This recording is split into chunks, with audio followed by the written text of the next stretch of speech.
بسم الله الرحمن الرحيم. حميم والكتاب المبين إنا أنزلناه في ليلة مباركة إنا كنا منذرين فيها يفرق كل أمر حكيم أمرا من عندنا إنا كنا مرسلين رحمة من ربك إنه هو السميع العليم رب السماوات والأرض وما بينهما إن كنتم موقنين لا إله إلا هو يحيي ويميت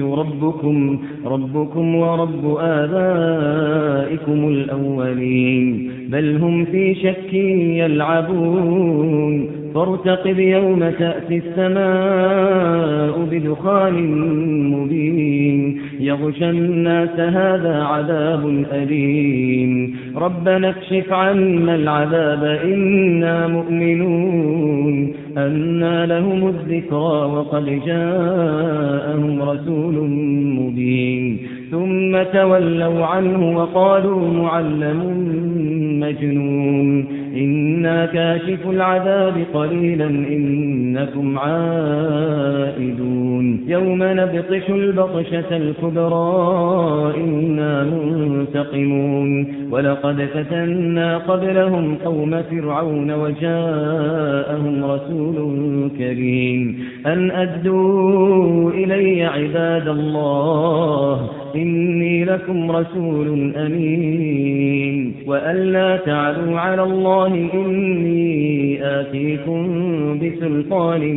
مبين وإني عذت بربي وربكم أن ترجمون وإن لم تؤمنوا لي فاعتزلون فدعا ربه أن هؤلاء قوم مجرمون فأسر بعبادي ليلا إنكم متبعون واترك البحر رهوا إنهم جند مغرقون كم تركوا من جنات وعيون وزروع ومقام كريم ونعمة كانوا فيها فاكهين كم تركوا من جنات وعيون وزروع ومقام كريم ونعمة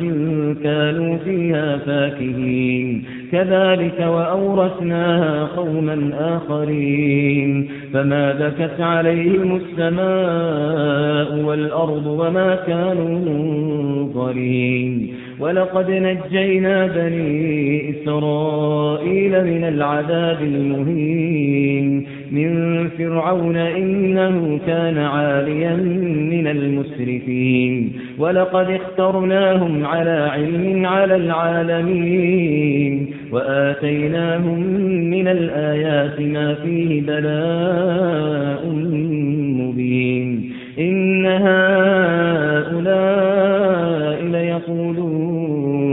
ليقولون إن هي إلا موتتنا الأولى وما نحن بمنشرين فأتوا بآبائنا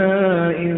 كنتم صادقين أهم خير أم قوم تبع والذين من قبلهم أهلكناهم إنهم كانوا مجرمين وما خلقنا السماوات والأرض وما بينهما لاعبين ما خلقناهما إلا بالحق ولكن أكثرهم لا يعلمون إن يوم الفصل ميقاتهم أجمعين يوم لا يغني مولا عن مولا شيئا ولا هم ينصرون